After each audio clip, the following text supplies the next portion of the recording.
दोस्तों ब्लूमबर्ग की एक रिपोर्ट निकल के आई जिसमें यह पता चला कि दुनिया में जितनी भी पायरेटेड कंटेंट वाली वेबसाइट्स हैं वो 10,000 करोड़ रुपए से ज्यादा कमा लेती हैं इन टर्म्स ऑफ सिर्फ और सिर्फ एड रेवेन्यू। एक फैक्ट यहां पे बताता हूं कि गेम ऑफ थ्रोन से बड़ा कोई शो नहीं है जिसने सबसे ज्यादा पायरेसी फैलाई हो पूरी की पूरी हिस्ट्री में। ये रिपोर्ट पूरी की पूरी ऑनलाइन सिक्योरिटी और एंटी पायरेसी कंपनी है एक वाइट बुलेट, उसके ऊपर आधारित है, जिसमें ये भी पता चलता है कि भाई जितना भी ये सारी वेबसाइट्स होती हैं ये एज अ हॉटस्पॉट काम करती हैं सारे मैलिशियस सॉफ्टवेयर्स या मैलिशियस वायरसेस को स्प्रेड करने में। ऐसा भी हो सकता है कि आप किसी ऐसी वेबसाइट पे गए हो पायरेटेड और वहाँ पे आपने लिंक क्लिक किया हो और उस लिंक से आपका काफ़ी सारा डेटा वहाँ पे चोरी हो गया हो। तो इस एनालिसिस में 84,000 वेबसाइट्स लिस्ट हुई हैं जो कि काफ़ी बड़ा नंबर है, लेकिन इतना भी बड़ा नहीं जितना इंटरनेट के हिसाब से होना चाहिए।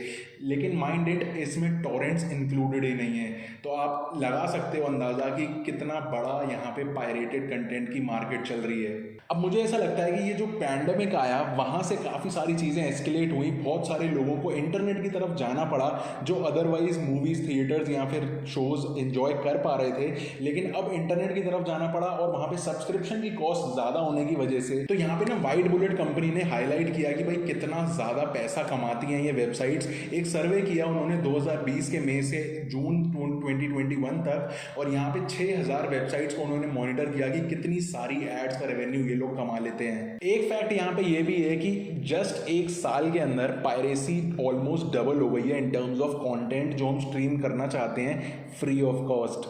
अब पायरेटेड साइट्स पे ब्रांड्स के बारे में बात की जाए तो जो बड़े ब्रांड्स की जो एड्स लगते हैं वो टोटल 4% ही हैं, जैसे ही गूगल हो गया और अपना अमेजन हो गया, इनकी जो एड्स होती हैं ये सिर्फ 4% करती हैं, लेकिन जो पायरेटेड एप्स होती हैं उनके ऊपर 24% का रेशो आता है। लेकिन मोस्ट ऑफ द चंक जो इस रेवेन्यू का होता है वो मेनली स्पॉन्सर्ड कंटेंट से आता है। इसका मतलब ऐसे क्लिक बेट लिंक्स जो आपने भी कई बार देखे होंगे, क्लिक भी किया होगा, जो एक बहुत ही सुंदर नारी की पिक्चर की तरफ आपको ले जाता है या फिर इस तरीके की वीडियोस पे ले जाता है जो आप खास करके देखना चाहते हो। ज़्यादातर सिर्फ अडल्ट कंटेंट, स्कैम्स या फिर मैलिशियस सॉफ्टवेयर होते हैं जो आपको ऐसी चीज़ प्रॉमिस करना चाहते हैं जो पॉसिबल ही नहीं है। लेकिन यहाँ पे दिक्कत ये है कि जो बड़े ब्रांड्स हैं फेसबुक, अपना गूगल और अपना अमेजन, इनके जो 4% का रेशो है ये भी ना काफ़ी ज़्यादा है। अगर आप एक पायरेटेड कंटेंट के ऊपर बात करो एड्स दिखाने की, जो कि लोगों को ऐसा लगता है कि भाई ये जेन्युइन वेबसाइट होगी अगर इस पर गूगल एड्स आ रहे हैं तो, और इस तरीके से फंसाने के लिए 4% बहुत ज़्यादा है और ये आगे चल के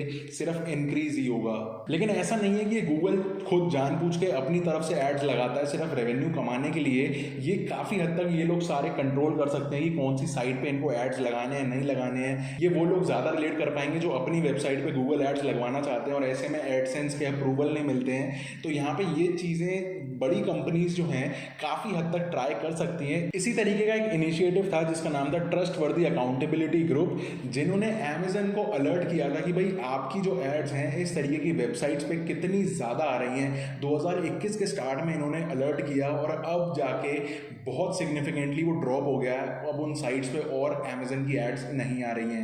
अब यहाँ पे ना थॉप टीवी के जाने का रीज़न भी यही हो सकता है कि भाई लोग इतने ज़्यादा स्ट्रीमिंग कर रहे थे थॉप टीवी के, तो बड़ी कंपनीज को ये खटकने लग गया कि भाई कंटेंट हमारा, पैसे हम लगा रहे हैं और थॉप टीवी वाला पैसे ले रहा है, कमा रहा है अपनी एड्स लगा करके।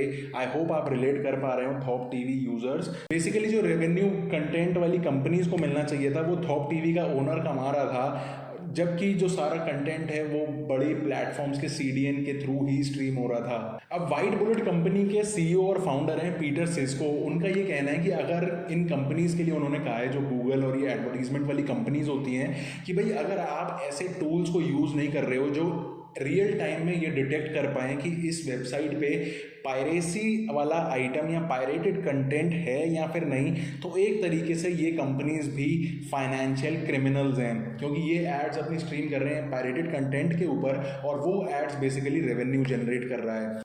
अब ज़रूरी नहीं है कि गूगल एड्स अगर थॉप टीवी के ऊपर अपनी एड्स नहीं लगाने देगा तो ऐसे में और कोई पब्लिशर नहीं है। इसका मतलब ये एड्स लगाने वाली कंपनीज ऐसी बहुत सारी हैं, बतेरी कंपनियां हैं। हमको सिर्फ अप्लाई करना होता है अपनी वेबसाइट के लिए कि भाई हमारे पास ट्रैफिक आ रहा है पब्लिक का, और वहाँ पे ये लोग अपनी एड्स लगा देते हैं जिससे रेवेन्यू जनरेट हो जाता है। तो ये पूरा सीन है इस पायरेटेड कंटेंट के ऊपर जो पैसा कमाती हैं सारी कंपनीज। ये पूरा इसके ऊपर मैंने वीडियो बनाने की कोशिश करी आप लोगों के लिए। कंक्लूजन क्या है इसका कि सबसे पहली चीज़ तो पायरेसी नहीं करनी चाहिए। समझो ज़रा इस बात को, बहुत तरीके से समझो। पायरेसी मत किया करो, सब्सक्रिप्शन खरीदा करो सारी कंपनीज़ के जो जो आप स्ट्रीम करना चाहते हो। थॉप टीवी जाने के बाद ऐसी बतेरी एक के ऊपर एक कंपनीज आती रहेंगी और ये पायरेटेड की मार्केट जो है ये कभी ख़त्म नहीं हो सकती। या फिर ये जो नए आईटी रूल्स आते जा रहे हैं अपनी इंडिया में, और ऐसे में गवर्नमेंट आगे चल के इस पायरेसी की तरफ भी एक नया लॉ, स्ट्रिक्ट लॉ लेके आ सकती है। आपको क्या लगता है नीचे कमेंट करके ज़रूर बताना। और मेरा नाम है चंदन, आप देख रहे हैं स्कास्टिक Hindi. Until next time, stay safe, stay स्कास्टिक, सी या।